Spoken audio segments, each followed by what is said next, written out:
4 years ago, I became obsessed with growing mulberries in containers, and 70 varieties later, I think I have it figured out. Today, I'm going to show you exactly how I did it, what the best varieties there are to grow, and how to get them to fruit continuously throughout the year.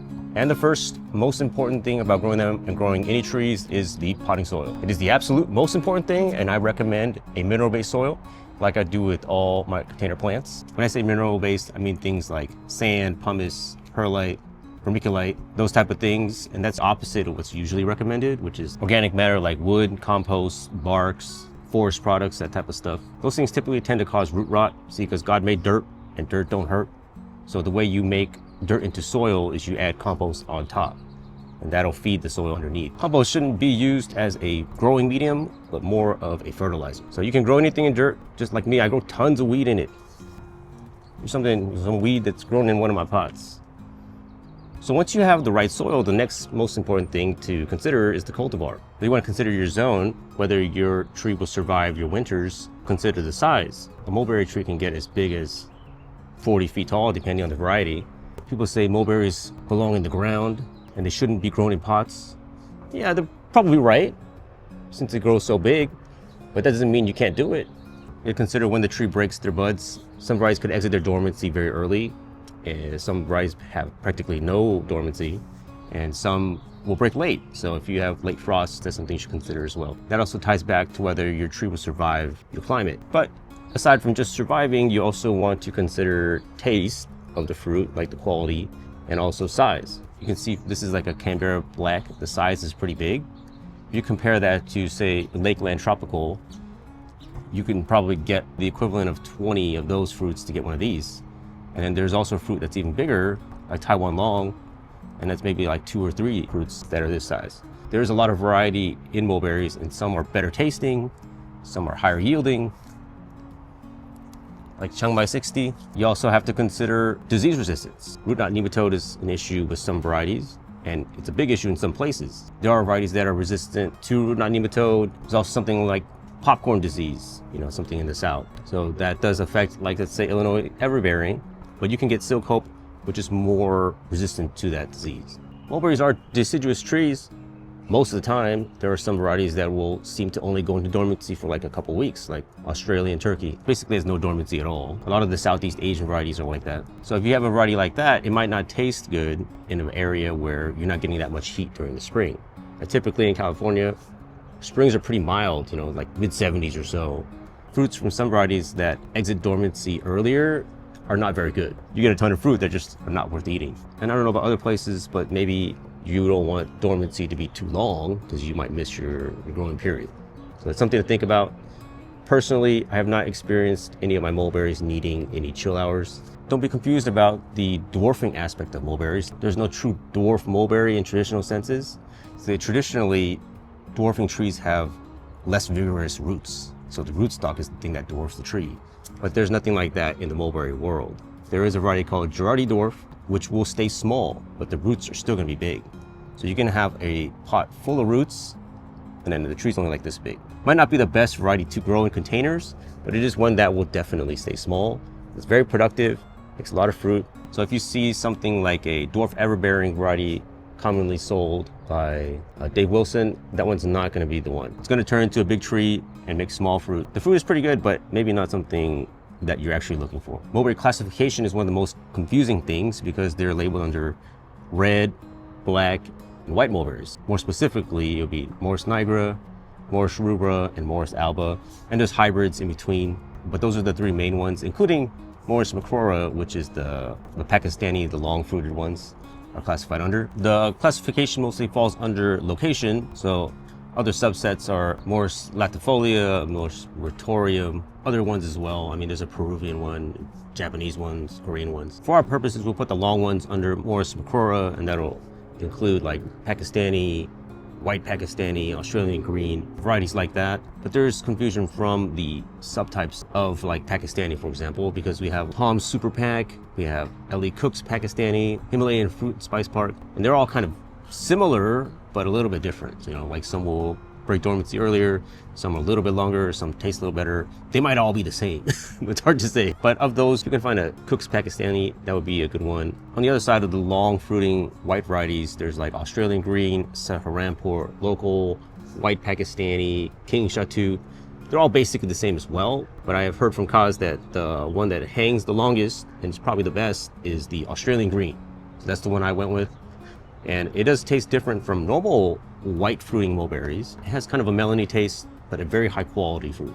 The long fruited, more tropical ones like Taiwan Long, Skinner, Changsui or whatever, they're all fall under the Witiorum classification. I haven't grown most of those. I've grown Taiwan Long, and that's a good one for one that breaks bud early, and I would recommend it. You know, it's very productive and tasty, but it does have a peppery taste, which is kind of strange. Like you wouldn't expect peppery in a fruit or especially a mulberry, but in a good way. And I've heard Skinner is actually a very good one too. So maybe you can go with one or the other or both. Under Morris Alba, it has a kind of a glossier leaf like this, thinner, not really much texture on top, but these types of mulberries they have different colors, right? Of the white fruiting ones, they're all pretty much the same. So you can just kind of get a big one like El Dorado or something. Small ones under the Dwarf everbearing classification, it's kind of like a true Alba, have small leaves, smaller fruit.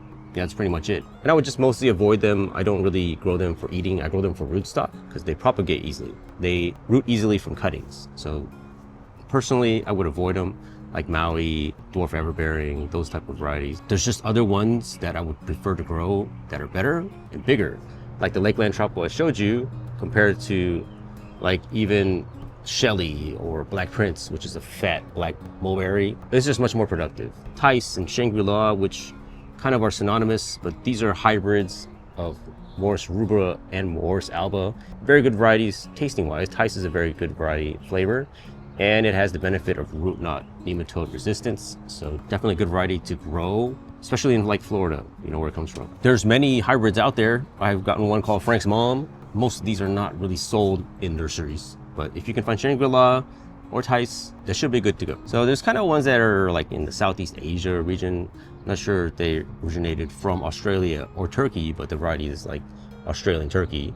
Those are like this, so they're kind of glossy leafed, bigger fruits. They're very productive. Something like World's Best or Thai Dwarf, which are synonymous with each other, close enough to be the same. That is a little bit blander when they're immature, but the flavor increases with age. So my friend is growing one on his third year, and he said the fruit is very good now. Of those, I would recommend Australian turkey. All definitely kind of worth growing. Morris nigra is the true black mulberry. They're all basically the same. They all look the same. They all kind of taste the same. And they are difficult to grow outside of Mediterranean areas. There's one in Germany that is 1,000 years old, Matilda's Traum. You know, we grow something like Persian, Black Beauty, Noir de Spain. Those are the ones we can get. And if you can get it to grow, then you should definitely grow. It's a really cool tree. It's like a fairy tale tree, grows very slow. I just have some kind of affinity towards Morris nigra for some reason. There are some that are ornamental, right? There's a weeping mulberry that just comes down, and it fruits too, makes small fruit.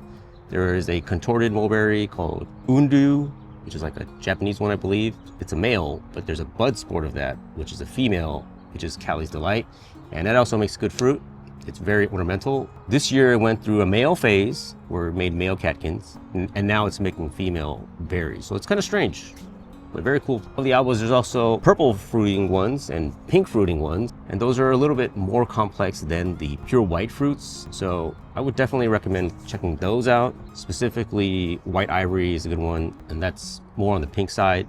There's also Kokuso, which is a purple one. Definitely interesting varieties to grow. If you're looking for a Morris rubra, there's no real name varieties sold by nurseries. I have some varieties from my friend Lucky, a pure Morris rubras that he's selected in Kentucky. They all grow fairly similarly. They're not as productive, but I've heard there's no bad ones. So that would be kind of a tricky plant to get, right? But there are seedlings available maybe, or you have to make friends with people that have pure Morris rubras. Personally, I haven't tried it yet. You know, last year I might have gotten some fruit, but I was out of town. Mulberry classification is difficult. I can make a whole video on that as well. So we spent quite a long time talking about varieties. We got about 30 more minutes to go. Just kidding. I'm going to start giving you specific recommendations now. So in California, we can grow all of them. There's no restrictions in cold or temperature, whatever, at least where I'm in Southern California. But my top choice would probably be Australian turkey, just because it's so productive and the quality is pretty good. That variety is synonymous with Siam Jumbo as well, so if you can find those, I would recommend trying that. There's a man named Fruit Nut on the Growing Fruit Forum who's gotten his to fruit 11 months out of the year by strategically pruning. So you'll see, I don't know if you can see this, but here's a mulberry I have here.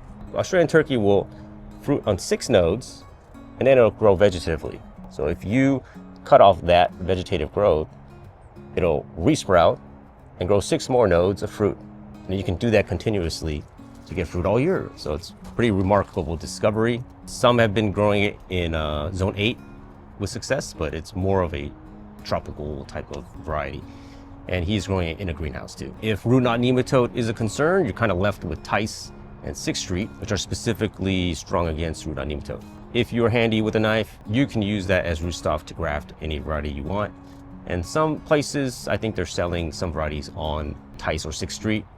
I know Craig is selling Himalayan FSP on 6th Street because he had many years of it failing due to the nematode. And Tice is just a really good variety anyway, so it's worth growing. Generally, I would recommend growing the Macroa types, the long fruiting ones like Pakistani, Cook's Pakistani, Australian Green. Any one of those are going to be good varieties if they do well in your area. Typically, they're also a little bit sensitive to the cold, so you have to make sure you can grow them. And into the colder areas, you can consider, like I said, Illinois Everbearing or Silk Hope. If you want to go down even colder to zone 4, you can also grow Lawson Dawson, Shelley, Black Prince, Oscar. Those are also good varieties. And you can grow, you can grow these in warmer zones as well, but like I said, you can grow better ones. If you're in zone 3, there's not much aside from Trader or Northrop, at least that I'm aware of. I don't keep track of too many of the colder ones, so if you have different variety, I'd love to hear it. If you want an ornamental tree, I would recommend Callie's Delight, because the contorted variety is very pleasing to look at. It's a cool tree. I would also recommend Chicken Claw, which is a longer fruiting variety and has very interesting foliage. Looks like a chicken claw. And you can get Scions from Marta. I don't know about nurseries that ship or sell directly of that variety personally. Now, from people who collect many varieties of mulberries, the absolute best tasting is the Morris Niagara. And I said earlier, they're all the same. So you can just pick up whatever you can and try it out. Maybe it'll work in your zone. But I have been told by far, just in pure taste, it's the best. But it's kind of smaller and it's kind of difficult to pick. I've grown them, but I haven't gotten them to fruit yet. One of mine has died after a year, so there's a little bit of a pickier tree to grow. Morris Niagara is an anomaly in the botany world. Some people believe that it is all just one variety that's been propagated all over the world. Most seedlings die, they just don't make it. And there's some genetic weird stuff happening. Most varieties of mulberries are diploids, having 2 sets of chromosomes. And the rare ones are triploids, which has 3 sets, but Morris Niagara is a 22-ploid. There's 22 sets. How this is possible, I have no idea, but I also have no idea what that even means. So it's just a really weird tree, but that weirdness makes it interesting to me. And I just like the way it looks visually. You can see one in Kelsey Fullerton's Arboretum if you're ever in the area. There is only one tree that can be considered a true dwarf, which is Gerardi dwarf. And the real one is difficult to find because in the mulberry world, there's a lot of false classifications and false labeling. And the only reputable nursery that I'm aware of is Lucille at Whitman Farms in Oregon. And she's old school. You have to call her to get that variety. And she doesn't do it online. She does it over the phone.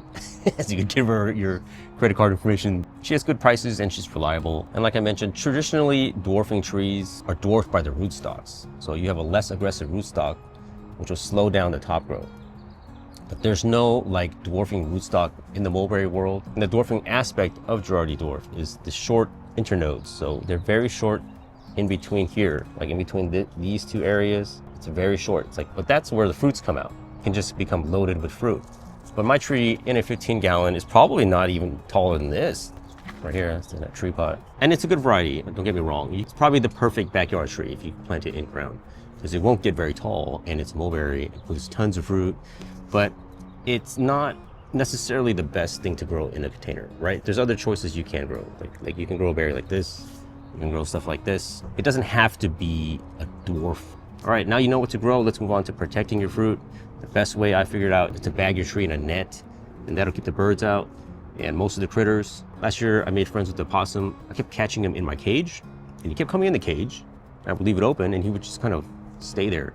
So he kind of started roaming around my garden and wiggled his way into my mulberries, and I just let him have his way. That is the only critter that would ever allow to eat my mulberries. But if you put a net around it, the bugs can't get in, birds can't really peck it, and rats don't really go into nets like that. If you have harvested your fruit already, there is a thing about mulberries where if you strip the leaves, you might get another flush of fruit. This works for most varieties that I've done it with, like Pakistani, like Australian turkey and whatnot. But you can hack most mulberries all the way down to the ground. They're very aggressive trees. I've had grafts die, and then a new tree would pop out from the roots. Not something you need to be too concerned about when pruning, but there are some varieties that are weaker, like Himalayan FSP. I took cuttings one time, and then my tree died. But for most mulberries, it's not something you need to worry about. This method of getting them to fruit back again also works with pruning. Like we mentioned, like the new growth can make more fruit. If you're pruning for shape, you can't just pinch the buds. Like you can't just pinch this bud and get like side branching. What will typically happen is it'll grow straight up again from the other apical bud. So you need to cut at least like a third or a half to get any kind of significant side branching. And it's just a snip. So these mulberries, I have some that I've neglected for a couple years, and they still fruit with very minimal or no fertilizer inputs. But it's definitely better to add fertilizer. You know, I've seen the quality of the fruit increase with fertilizer as well. I fertilize all my plants the same. I use any type of organic fertilizer that has the microbial lives, and mycorrhiza is a bonus. And then I also add Osmocote Plus at the same time, and that'll be good for about 5 months. If I'm not lazy, I will supplement with a water-soluble fertilizer, usually Jack's 25-515, or Foliage Pro, which I have some left. But they're not really picky. They don't really show signs of weakness if they're not properly fertilized. In terms of watering, they can drink a lot of water, especially in the summer. They're in the same family as figs, which are also very thirsty trees.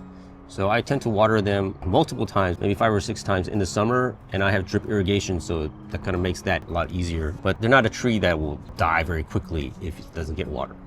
But they like water, so it's better just to give more water. In terms of container sizes, I have a 5, 15, 25 rule, just 5 gallon to 15 gallon, 25 gallon.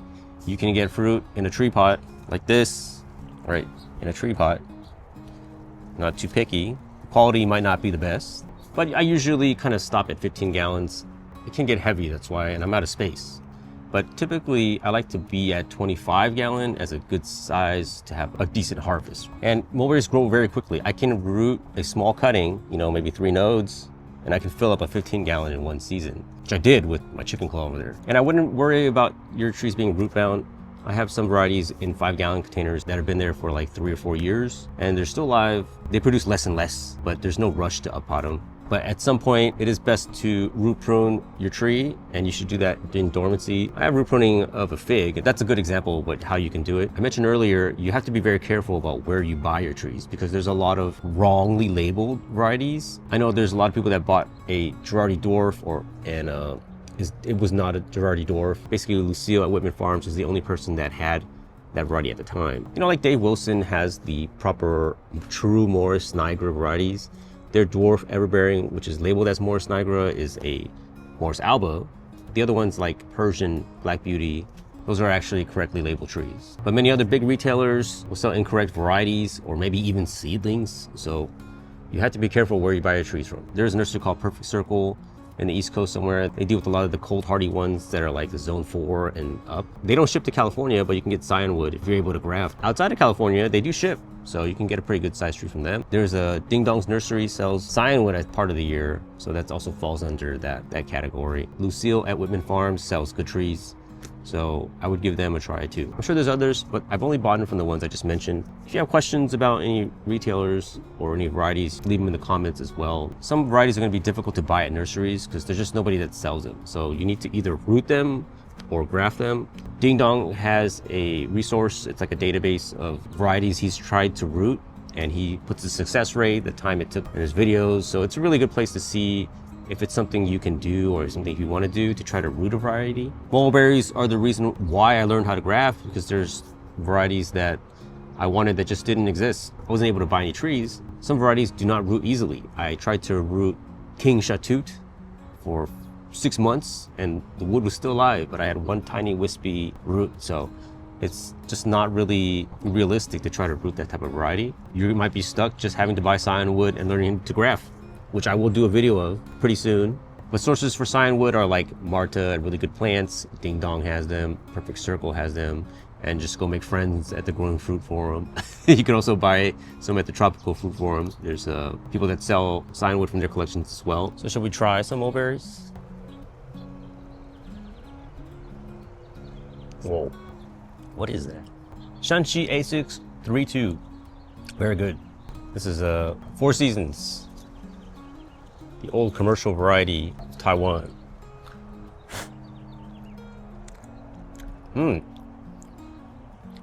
Very different. Not as good. Here's a hybrid. Sweet, delicious. Nice balance between sour and sweet. Behind me is a variety called Isai. Here. One of the worst varieties you can buy. It's just bland. Not sweet, not sour, just nothing, just a little bit juicy. But it is very productive and very decorative and roots easily. You should try the Chiang Mai too. You definitely want to wash and rinse these, by the way. Because the bugs lay larvae in them.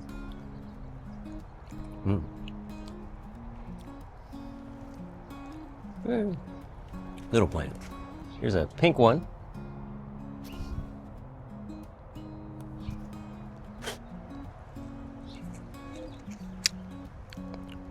Too early. White Russian.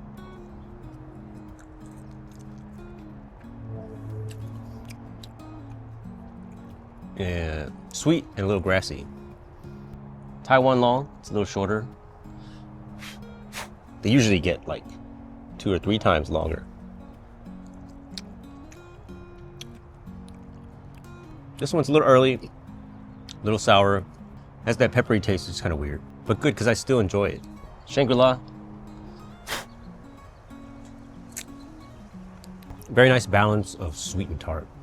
Very good. Love my mulberries. So growing mulberries in containers, it can be done. The only thing you need to do is manage the growth and manage the watering. And the best way to manage your watering is to have drip irrigation. Want to see how I water hundreds of plants with drip irrigation? Watch this video above. Thanks for watching, like and subscribe.